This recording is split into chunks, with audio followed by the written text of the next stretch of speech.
Comme toi, je me suis posé pas mal de questions sur mes choix d'orientation après le brevet et après le baccalauréat, sur ce que j'allais faire plus tard comme métier, sur les différents débouchés de mon parcours. Ces mêmes questions reviennent souvent en commentaire de mes vidéos où on me demande de l'aide pour faire un bon choix d'orientation. Ce sont des questions du type entre cette licence et celle-là, laquelle dois-je choisir?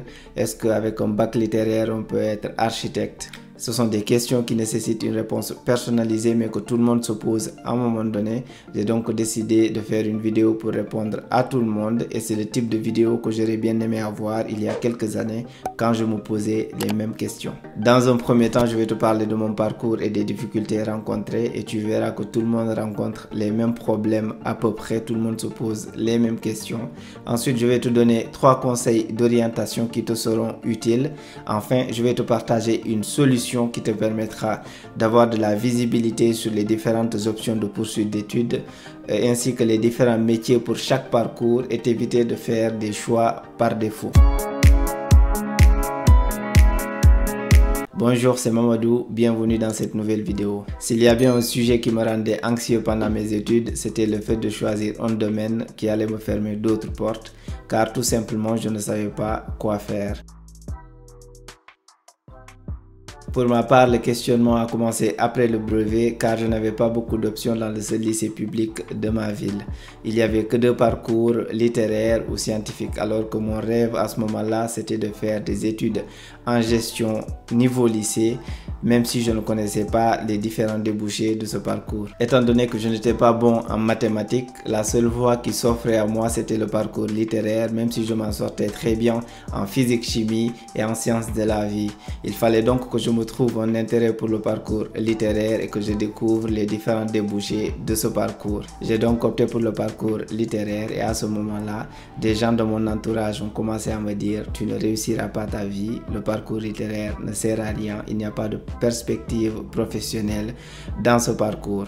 Inconsciemment, je leur répondais que chacun a sa vie, même sans connaître le vrai sens de cette phrase. Parce que j'étais jeune, je le disais tout simplement parce que c'est ce qui me traversait la tête. Je ne vous parle pas de mon rêve de gamin qui était de devenir footballeur professionnel. Évidemment, une fois au lycée, ça commençait à être tard et j'en avais conscience. Ensuite, en première, soit la deuxième année au lycée, j'ai choisi le parcours L2, sciences humaines et sociales, équivalent au parcours ES, économie et sociale dans certains pays, car il offrait plus de perspectives après le baccalauréat, toujours d'après ce que me disaient les autres. Dans un coin de ma tête, j'avais toujours les études en gestion en ligne de mire. Je voulais toujours étudier la comptabilité pour devenir comptable, à défaut faire des études en droit. En même temps, et c'est malheureux, même au lycée, je n'avais pas de visibilité sur les différentes options de poursuite d'études qu'offrait mon parcours. Peut-être que si on m'avait montré toutes les options de poursuite d'études, j'aurais pu choisir autre chose, j'aurais pu découvrir d'autres domaines, d'autres métiers. Malheureusement, ça ne s'est pas passé comme ça. Ce manque d'informations conduit des gens à faire des choix par défaut et c'est malheureux. Mon schéma était de plus en plus clair. Après le baccalauréat, faire des études en gestion ou en droit, avoir le diplôme et trouver un emploi. Tu vas peut-être me demander pourquoi des études en gestion ou en droit, car tout simplement je voulais avoir un boulot valorisant et valorisé à l'image des avocats et magistrats. Je ne voulais pas enseigner, je ne voulais pas me retrouver à être obligé de faire des concours ou des formations pour devenir enseignant, que ce soit professeur au lycée ou au collège. Rappelle-toi également que je voulais avoir un métier qui paye bien.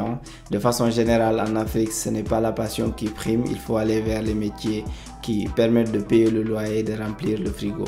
Et en plus, dans les films, je voyais que les avocats avaient une bonne situation, les avocats et les magistrats, et donc je voulais être comme eux sans même connaître réellement leur métier. C'est quelque chose qui est resté dans un coin de ma tête jusqu'au jour où je me retrouve dans la réalité de l'enseignement supérieur, car tout ne s'est pas passé comme prévu après le baccalauréat. Une fois le baccalauréat obtenu, c'était l'euphorie, tout le monde était content, mais il fallait faire les choix d'orientation pour l'université. Première claque, je ne pouvais pas choisir la gestion dans une université publique avec le baccalauréat littéraire.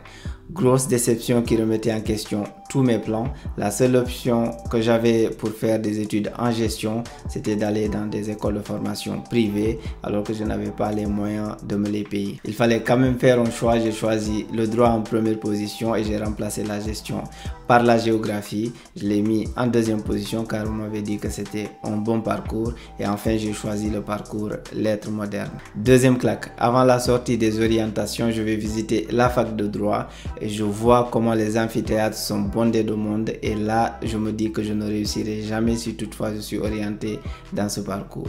Je peux vous dire qu'à ce moment-là, j'étais totalement perdu, déçu car je ne savais plus quoi faire. Tout se mélange dans ma tête et les paroles de mon entourage suite à mon choix de faire un parcours littéraire commencent à résonner à nouveau dans ma tête. J'accuse le coup, je commence à y réfléchir, je me dis qu'ils avaient raison, peut-être que si j'avais fait un autre choix à la place du parcours littéraire, peut-être que je n'en serais pas là et je commence à réfléchir, ça continue à m'enfoncer, le moral était au bas niveau et je continue comme ça pendant plusieurs semaines. Au bout de quelques mois d'attente, les orientations commencent à tomber et là, grosse surprise, je ne suis orienté dans aucune université publique, ni pour le droit, ni pour la géographie, encore moins pour le choix lettres modernes. Au début, je pensais que c'était une erreur, mais c'était la réalité et je me rends compte que je ne suis pas seul dans ce cas, on était des milliers de nouveaux bacheliers. Dans la foulée des orientations, le ministère de l'Enseignement supérieur annonce que le reste des étudiants sera orienté dans des écoles de formation privées où là, tenez-vous bien, j'avais enfin la possibilité de choisir le parcours gestion, option comptabilité et finance. Je ne vous le dis pas, mais j'étais aux anges car j'allais enfin pouvoir poursuivre mon rêve. C'est comme ça que j'ai obtenu une licence en comptabilité et finance avant de venir en France poursuivre mes études en gestion des systèmes d'information. Et aujourd'hui, je suis consultant en monétique et finance. S'il y a bien une chose que je regrette, c'est que je n'avais pas beaucoup d'options après le brevet et après le baccalauréat. On ne nous présente pas toutes les options de poursuite d'études et on ne nous parle jamais des métiers. Ce qui fait que certaines personnes font des choix à l'aveugle et se retrouvent avec des diplômes sans perspective professionnelle. Le premier conseil que je vais te donner, il faut accepter d'être perdu. C'est en l'acceptant que tu vas chercher des solutions. Si tu ne l'acceptes pas, tu ne vas jamais chercher à voir autre chose.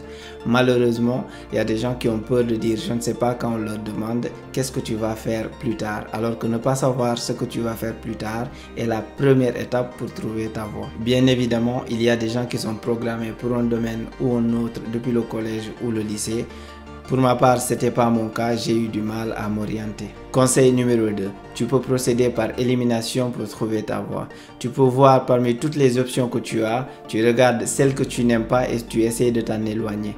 Au fur et à mesure, tu vas éliminer toutes les options que tu n'aimes pas et tu te rapprocheras de plus en plus de ce qui te correspond réellement.